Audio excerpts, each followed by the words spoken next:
this on the whole time? Was it? Yeah, that was on the whole time. Sorry about the intro, everybody.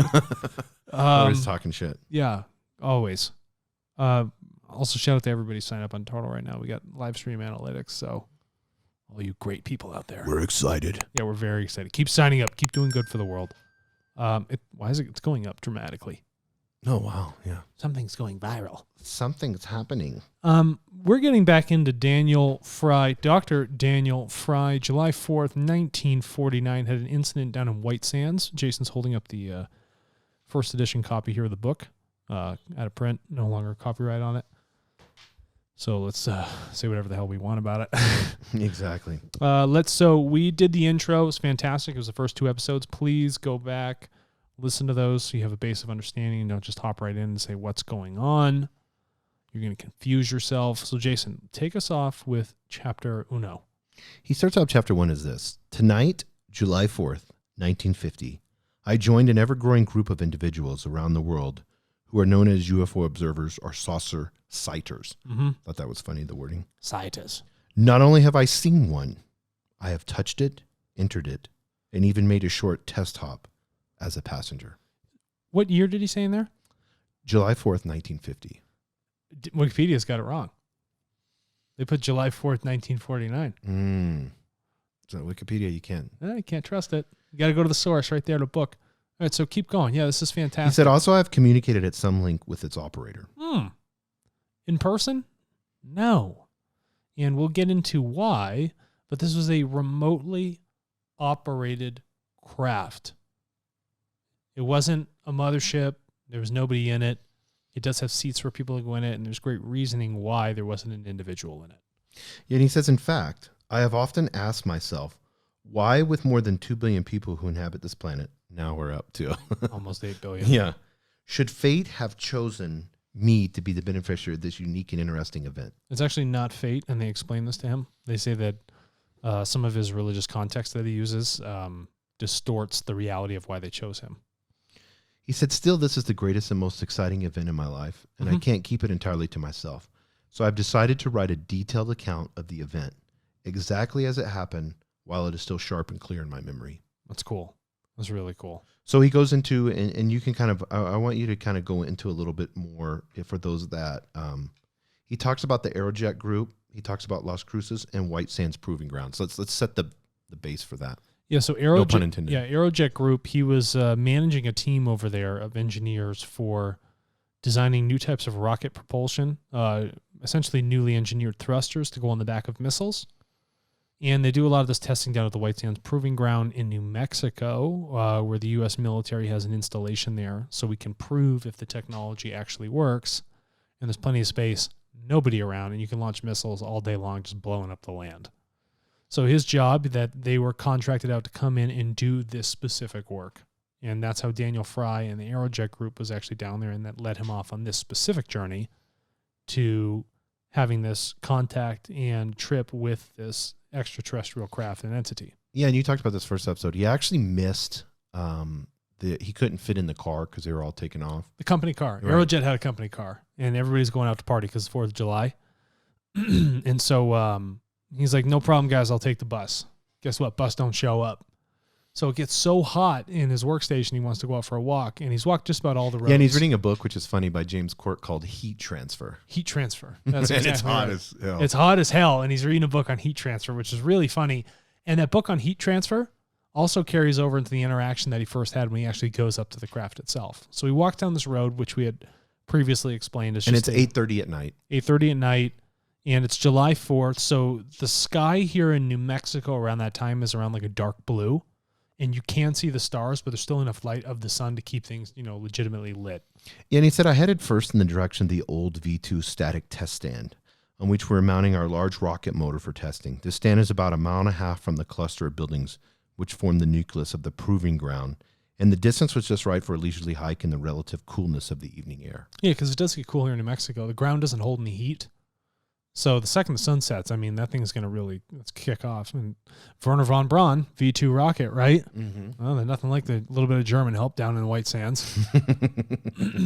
Yeah, and I don't know if people's ever seen. It's really interesting. You should go on YouTube and look at testing sites. Yeah, they do it on aircraft engines and stuff like that. But it's really cool. They have these big frames and they mount it in. Yep. And then they have all these, like tubes. Oh, and gosh. I mean, it's really cool looking. You talking about that? I got to get into the aspects of thrust later with the physics. It's great how they describe it. So about 2/3 of the way to the test stand, he says, a small dirt road intersects the main roads and leads off to the right towards the base of the, I like to say Oregon, like Oregon gas. No, I know, but it's Oregon. Oregon Mountains. This road, again, just to explain, it's just tire tracks that have been in the same place. And usually we have sagebrush in the middle here in New Mexico or some sort of like plateau grass. And so he's just bombing down this thing until he gets to a point where he's looking up in the sky. Are you at that point? Yes. So explain that for me. He said suddenly one of the stars went out. What do you mean went out? What are you talking about, Jason? The star. This immediately riveted my attention on that spot, for stars don't just go out. Nope. At least not in a cloudless sky.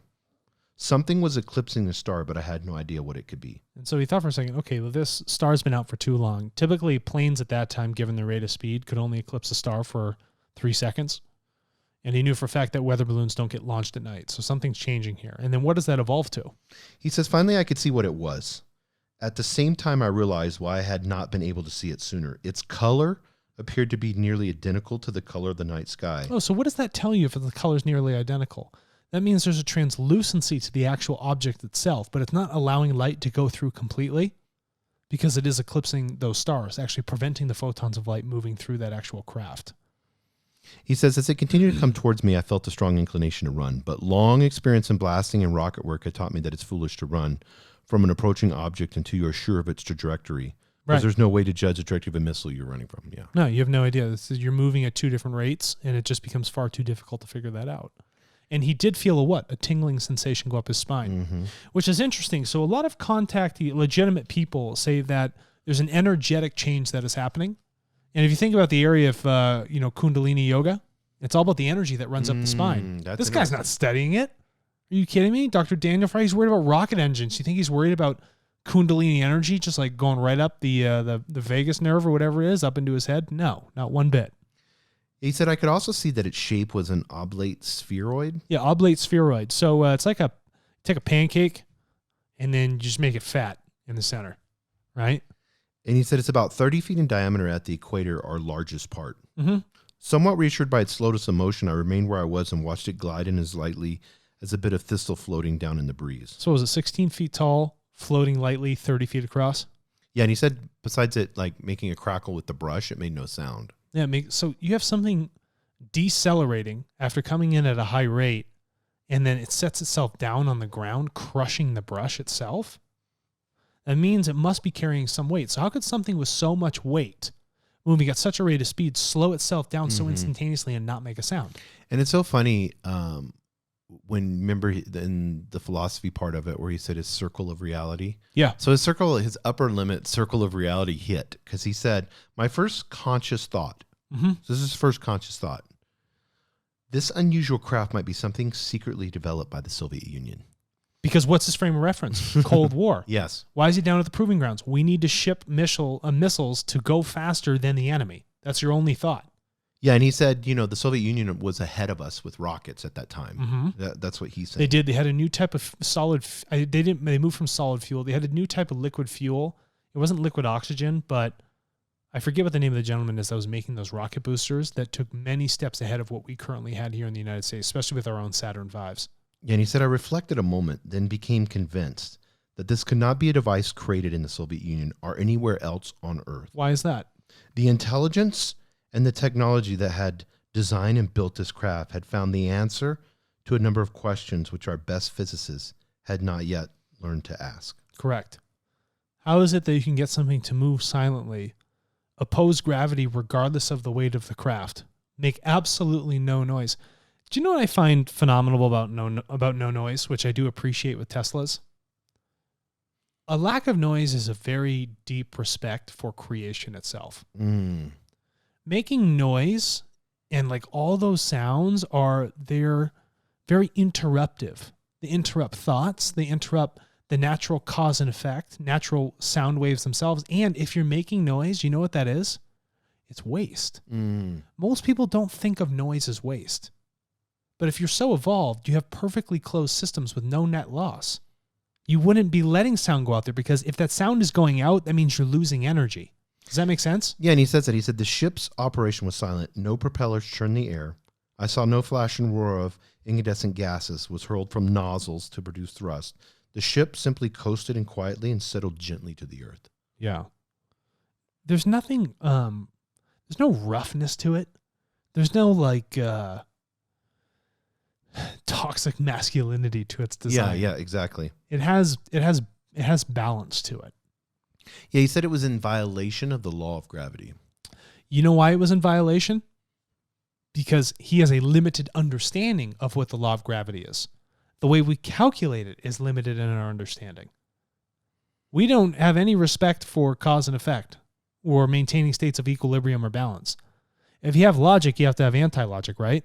If you have to have light, you have to have dark. There's natural polarities that are happening. But if we just have a law of gravity, that law in itself can't be a law because it lacks the balance within itself.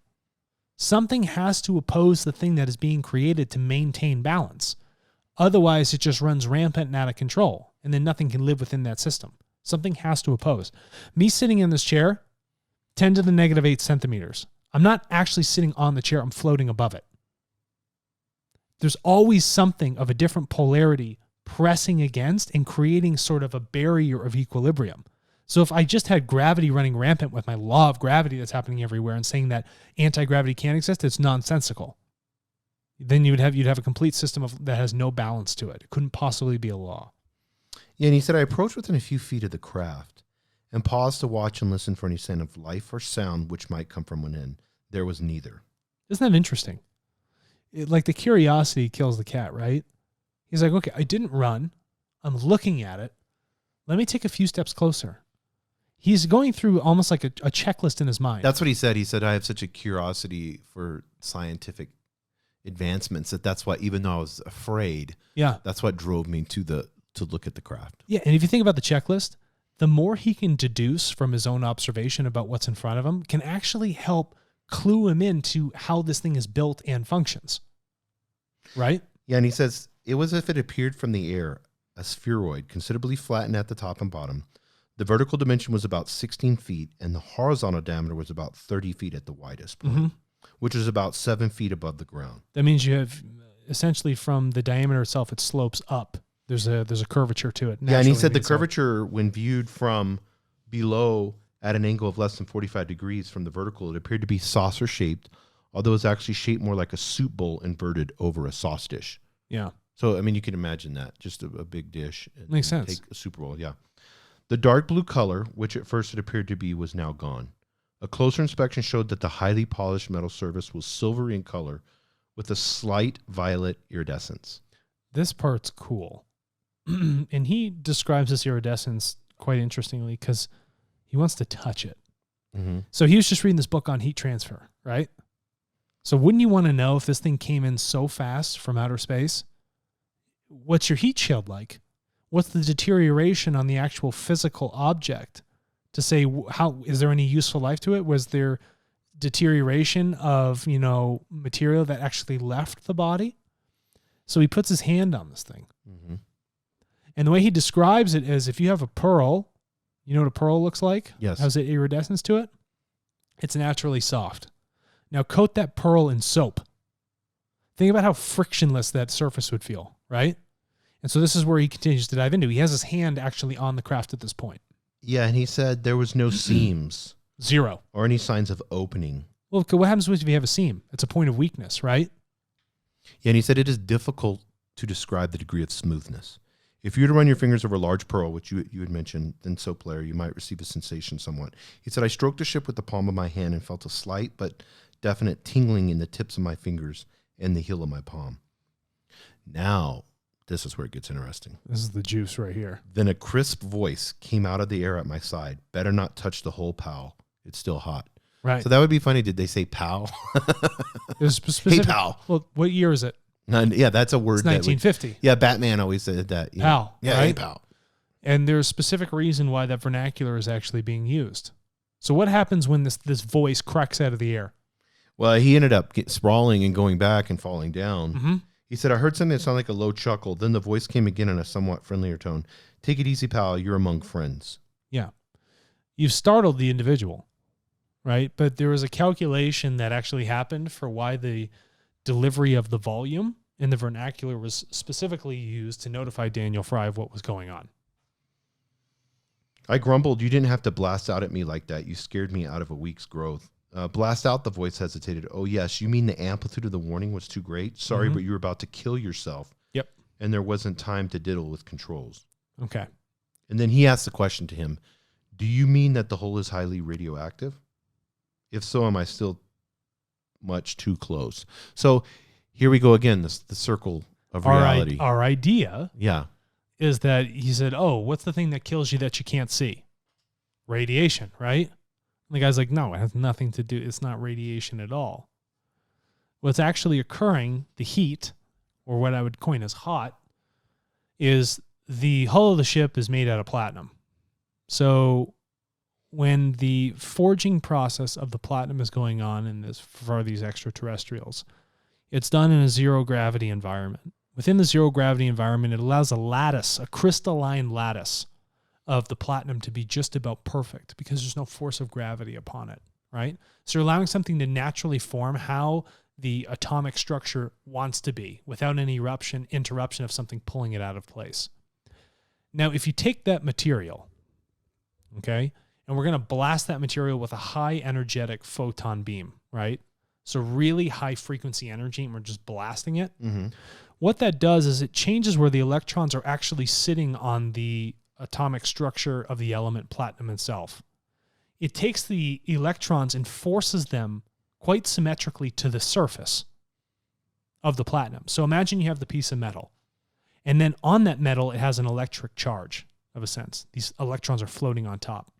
Those electrons create a barrier of 10 to the negative seventh, right? So you're down at the level of microns, which is a very, very small measurement. And within that small amount of space, nothing can actually push down and touch. It creates essentially this frictionless surface of slip. It doesn't even allow heat to get through because the heat is just blasting off. It lacks friction because of all these electrons sitting on top. Yeah, and he says the field is very powerful at molecular distance, but diminishes by the seventh power of the distance so that the force becomes negligible a few microns away from the hull. Right. So it's extremely, extremely powerful if you're down actually in the electrons. Like the field generated on top of that platinum because of the way they manufacture it is so potent that nothing can get through it. Yeah, that's what he said. He says the reason that it was smooth was because your flesh did not actually touch the metal. It's floating above it. But was held a short distance from the surface by the repulsion of the field. Right. And so that's what I'm talking about. Everything naturally carries a field. This chair I'm sitting in, 10 to the negative eighth centimeters, I think I said before, allows me to float above it. There's a field that's occurring. Now, what happens if you perfect that field? If you perfect it with certain metals and you energize it, it allows that field to sit essentially in perfect cohesion, right? It's completely balanced there on the surface of that ship. And he doesn't want him touching it. So even though it's floating above, that tingling sensation is actually creating antibodies within his bloodstream.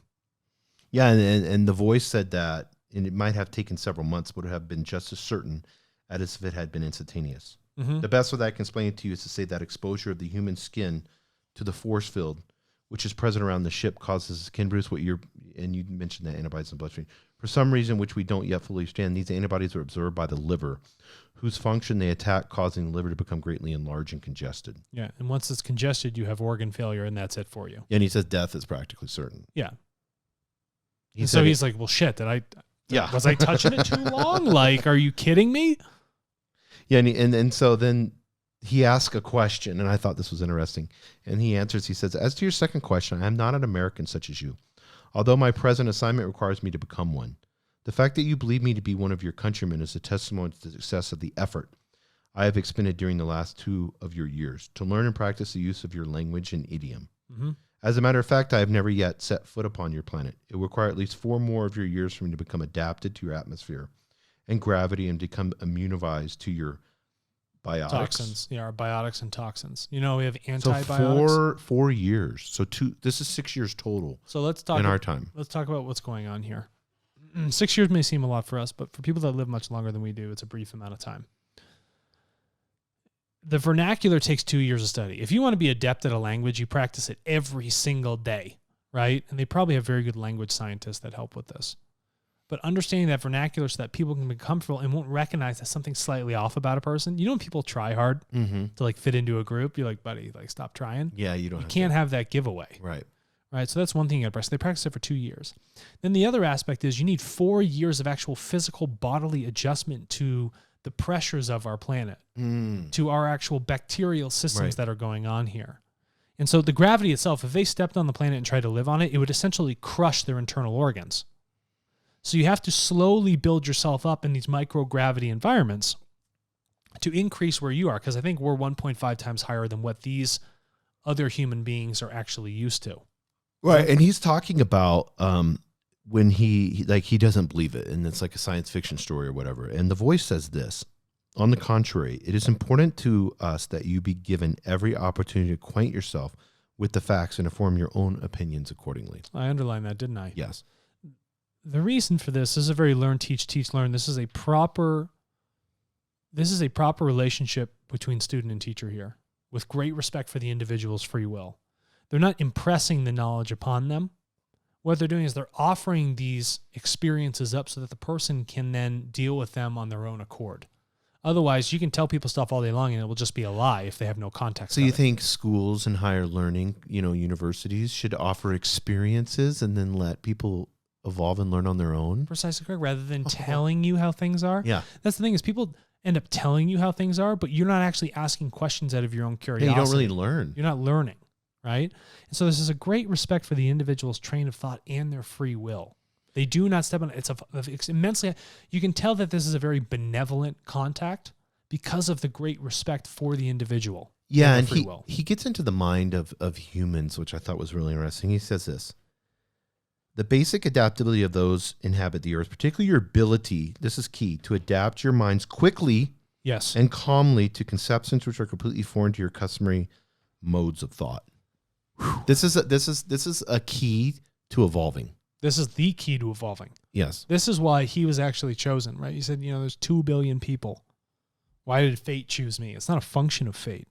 It's Dr. Daniel Fry's ability to adapt to very abstract things that he's not used to, and not to write it off, not to say this is the circle I've drawn defining my level of consciousness. I'm actually willing to learn more through my own curiosity and wanting to learn to become unlimited in that nature. So when you get put, because this is a lesson we can all learn, when you get put into a situation that is highly stressful or out of your norm, out of your reality, and then you catch yourself getting emotional, you catch yourself getting upset, maybe angry or crying or whatever it may be, that is a de-evolving thought process. Yes. Because what he's saying is you should be able to adapt your mind quickly and calmly to the conception, to what is happening in that moment of reality. Right. That's a person who has proper checks, emotional checks and psychological checks for themselves. Is this occurring? Is what am I experiencing actually real? Yeah, because they talk about, this voice talks about previous expeditions, and Rolf talks about this too. Yes. And then how much failure there was with dealing with men. And I think, one, because they lacked the flexibility. And then 2, they came down, and because the advancement was so high, people coined them as gods. And that's the opposite of what they want. Right. They don't want to be called a god. And then they're imposing on free will. And then people are bowing down to them, and then people are giving up their, essentially their power to something that is non-existent. It's not good. He said, last but not least, you apparently suppose that I believe the statements which you have made. As I said before, I am prepared to consider the possibility that they are true. I am also prepared to consider the possibility that they are not true. Precisely, replied the voice. Let me explain my position. No sarcasm was intended. I meant exactly what I said in the first place. You said that curiosity impelled you to investigate the craft, subjecting yourself to unknown hazards rather than to seek safety in flight. Seeking safety in flight, taking the conservative approach, limits evolution. We talked about this with Avi Loeb. Many scientists throughout their careers will take the conservative approach because when they have less risk, they can almost guarantee their future. But think about how much that kills innovation and how much it has other people like reinforcing these subconscious ideas that this is how we should act. And then what is actually learned? Where do we go from that point? And what they find is phenomenal is they realize they're not trying to subject him to harm. But he has to rationalize within himself, is what I'm doing true? Is it good for me or is it going to be bad for me? He's dealing with a lot of unknowns. And he said this typifies the struggle between the desire for knowledge and the desire for safety of the status quo. Remember I said that? I just want to hold my tenure, my title, do this, or I'm happy with the status quo, but things that challenge that make me uneasy. And I will actually turn away from it. I will push that outside of my circle of reality that I have defined within my own level of consciousness. And he said a true reaction of fear would have frozen you into immobility, at least for a moment. This is the extraterrestrial telling him this. He said, what you had was not fear. Being startled is something else, but you truly weren't fearful because there was no actual biological stopping of yourself. The huge shot of cortisol that goes up with the adrenaline. Yeah, and he said, I can make my meaning clear by an analogy. A man who seeks scientific knowledge is like an ant climbing a tree. He knows when he is moving upward, but his vision is short and he is unable to encompass the entire trunk. The result is he may get out on a lower limb without realizing he has left the main trunk. It's a pretty heavy duty. It's a heavy duty thing. So you think of an ant, and you think of a tree. Think about, first of all, you got to think about scale.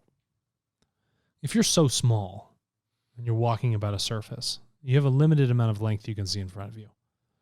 So how would you ever know if you're actually going up the trunk or you shot off at a branch? You wouldn't know because essentially the surface area is so large in relative comparison to who you are. If you look at a human being in the totality of creation that sits around us, how is it for you to say that this is the finality of something, right? Or it's becoming more difficult to explain? Well, it's because you've lost the actual trunk. You're not on the real root of knowledge that's happening here. And I want to dig in further, but we will have to come back for really rounding out this metaphor on, I don't know, was this part 4? Yes. Yeah, part 4 of 20.